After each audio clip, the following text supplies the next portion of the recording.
Ham, a journalist, is talking about the importance of speaking out as a young conservative and becoming an activist. She's just been speaking here for a couple minutes. We join her now.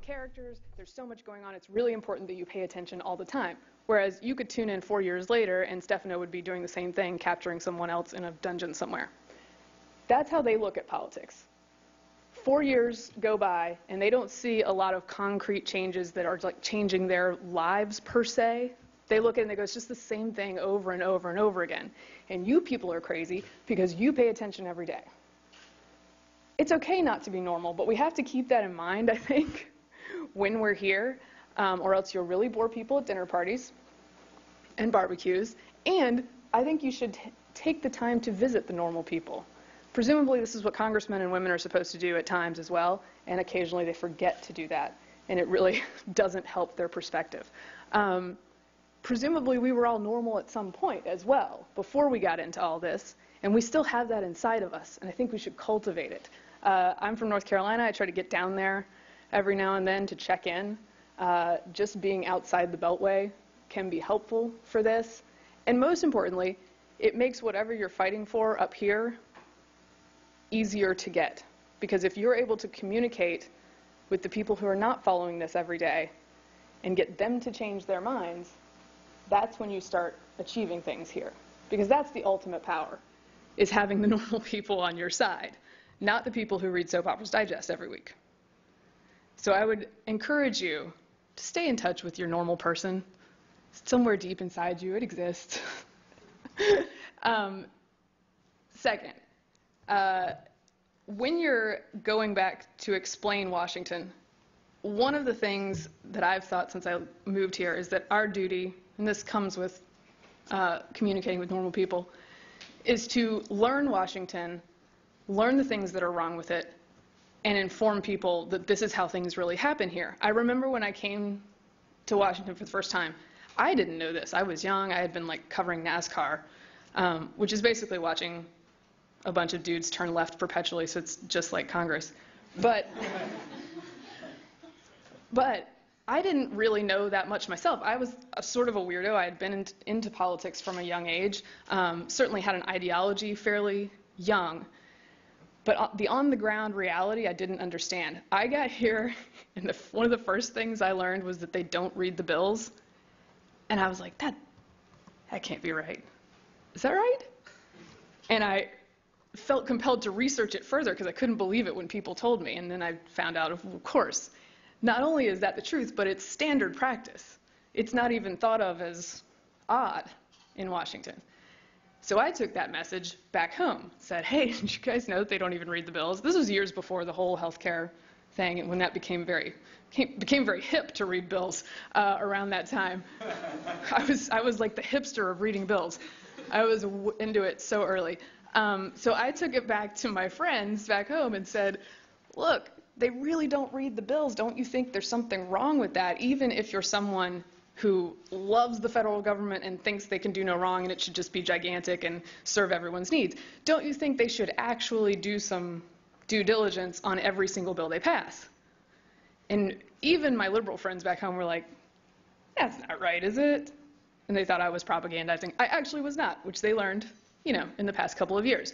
But I think in the past couple of years, with the healthcare debate, I think that on its own, regardless of where you stand on that issue, was a great educational moment for the entire country about exactly how this town works. Because what happened is that they wanted to pass it in 2 months. The public said, whoa, whoa, whoa, whoa, whoa, hold on. And what would have happened in 2 months, all the back scratching, all the backroom deals, all of the not aired on C-SPAN hearings they had about it and discussions and negotiations they had about it, that stretched out for a year. And then once it's stretched out that long and you get to see all the details, it's really, really ugly. What Americans learned is that's not new. That's the way that most bills get done. You just saw it all out in the open for the first time. And that's a powerful thing and something that I think the normal people need to know. So I'm glad we went through it. So it's your chance to learn here the weird things that people don't know about Washington, communicate it to them. Just the other day I was reading Ezra Klein about the horrible unproductivity of this Congress. And he stated valiantly how in the Clinton years, Congress had gotten 333 bills done. Well, from my point of view, and I think sensibly from any of our points of view, the number of bills passed should not be the mark of success. Great, 333 bills. Can Ezra tell me what those did? Actually, to be fair, Ezra probably could. He'd be like, number 1, and number 2, and number 3. But we need to be cognizant of every single one of those 333 bills. Not only that, not just us weirdos, but back home, people whose lives are being affected by these 333 bills should have a chance to weigh in, should know exactly what's going on. And we have gotten so bloated and so gigantic that it's almost impossible for them to do that. That's why people come to me when I'm home all the time and go, look, it's just exhausting. I don't want to be involved in this. And I say, I know. That's why we're here, to be involved partly on your behalf. But what I wish is that we could get this sucker boiled down to small enough that you actually could be involved. And you actually could learn exactly what they're doing up here. So that's our job. We're ambassadors for this weird stuff that goes on here. And it's our job to try and fix it by convincing people it's insane. It's actually not that hard a job if you work on it. As far as, what age are you guys? You guys college age, mostly? Being an intern. I actually was not one on Capitol Hill. I did my work elsewhere in newspapers and stuff. But one thing I will say about being an intern, if you're going to take a job here, if you're going to take your first job here, and it applies to all your entry-level jobs, that kind of thing, do not be above doing the silly stuff they ask you to do. I know we're getting very practical here. I'm just bringing it down. But I've had experiences where, I'll just give you my first job in Washington as an example. I had a job that in its job description, there was nothing about going to a particular meeting on Capitol Hill, taking notes about that meeting, and writing it up every week. It wasn't the greatest treat in the world. It wasn't in my job description. I could have possibly put up a fuss about it, but I wrote the notes every week, and somebody at my workplace saw the writing and said, hey, we kind of like the way you write. Would you like to write a column for us? So that was a big turning point for me, and I think it did teach me, like, look, don't sort of dismiss things that you might think, is that really in my job description, boss? Or is this, doesn't mean you have to take abuse. But making yourself available and making sure that you're willing to do some of that stuff, because frankly, when you're young, a lot of the people above you, it takes a lot of money per hour to get them to take notes at a meeting, right? I was way cheaper. And so that was a good investment for the company. And not making a fuss about that ended up paying off really, really well for me. Another thought on basic sort of career advice. This town is about who you know. That does not always have to be a nasty thing. I remember when I got here, it was sort of like, I'll make it on my own. I don't need to know any people, right? And it's true, you can make it on your merit, but there's something I had not realized as a young person, that like that's just how human relationships work. But I will say this about making connections. In Washington, we have a bunch of happy hours and whatnot, and specifically meetings for connecting with other people who might help you in your career. Your connections will be way more helpful to you if you actually have a connection with them. So the happy hours are fun, the connecting events are fun, but if you only go in there all mercenary style to find somebody who's going to give you a leg up, ironically, that's not going to help you as much. If you go in and, I know it sounds silly, but if you just like be a nice person like your mom advised, it's really helpful. So that's another one. Do not be afraid to try weird things on the job. And that's not kinky. Don't look at me like that. C-SPAN audience is freaking out. Do not be afraid to try new things. Being young has an advantage. For instance, did you ever think that running a Facebook page could be a marketable skill?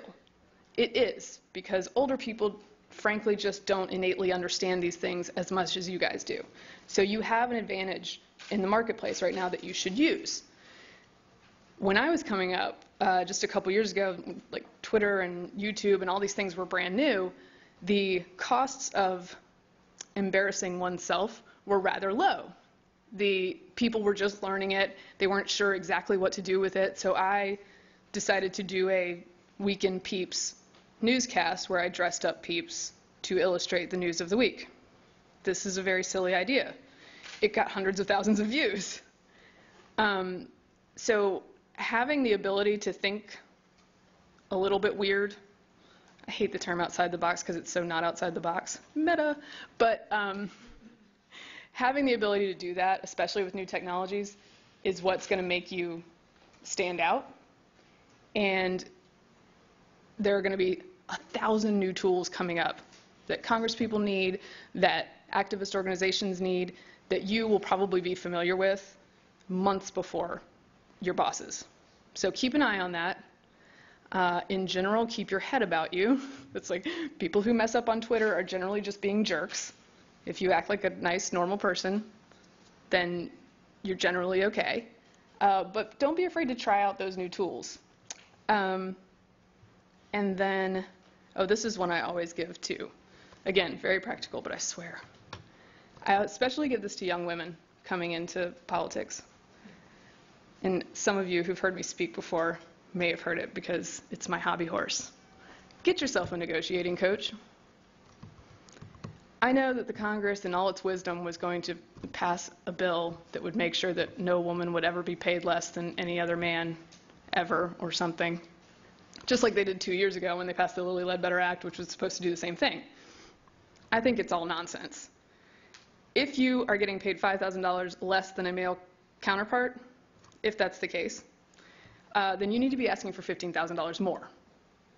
And the best way to solve that problem is to get yourself a negotiating coach, go in there and ask for what you need, what you deserve, and don't go to the Speaker of the House and say, hey, could you pass a bill that would help me earn $5,000 more a year? It's really cost-benefit analysis, really bad way of going about doing that. It goes for men as well, but in particular, women, I think, have more problems in that situation, asking for money, pushing back, and if you get a coach who will hit your helmet before the game, get you ready to go, in the end, if you start early in your career, it will pay dividends throughout your career.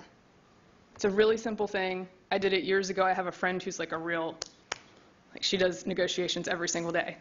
And every time I'm up for a job, we do the pep talk. She's like, what are you going to ask for? I'm like, I don't know. But it works. And it's a favor that I have done myself and that I just encourage everybody else to give a try. It can just be a friend. It doesn't have to be a class, but it will help you. And it's your right, even as a young person, to go into a room and they offer you something and you say, first of all, I will add the caveat, maybe not on your first job, but like as you're moving up through the ranks, to go in there and say, look, push back a little bit. I have these certain skills. I have these things that make me different and special. I have proven that I am good at this. This is what I want. So just put that out there. And then the last thing I will say, and I do want to do Q&A. I know the speaker was doing photos, and I don't want to like hold you guys over too long. But the last thing I wanted to say is, as conservatives, I think a lot of times we get a little cowed into not thinking that what we do is just as noble as what people are doing on the other side. And I see it all the time. And I think the Tea Party was actually sort of a moment for conservatives to go, hey, yeah, like what I do matters, and the things I care about are righteous, and like the things that I want to do and making government smaller and making it more simple are good things. I'm going to embrace that, and I'm going to go stand out in the park, and I'm not going to let these people tell me I'm a racist, horrible person because of it. It can be easy, especially in a very liberal environment, to let people cow you. But do not be afraid to think that what you are doing and believe what you are doing is noble. You are trying to make this government smaller and more responsive to the American people, smaller and more responsive to the democratic process. What exactly is not noble about that? It's a beautiful thing. Look at it from the point of view of you wanting to actually have people with input on those 333 bills, preferably less. that come through Congress every year. It's a wonderful thing. And people will tell you all the time that you're a heartless, horrible person because you want to do it. And they're wrong. And just own it, because that will actually make you a better communicator as well. Those are my sort of basic tips. I would love to do Q&A just because I like Q&A on current events or advice or what have you. Is that cool with you guys? Alrighty.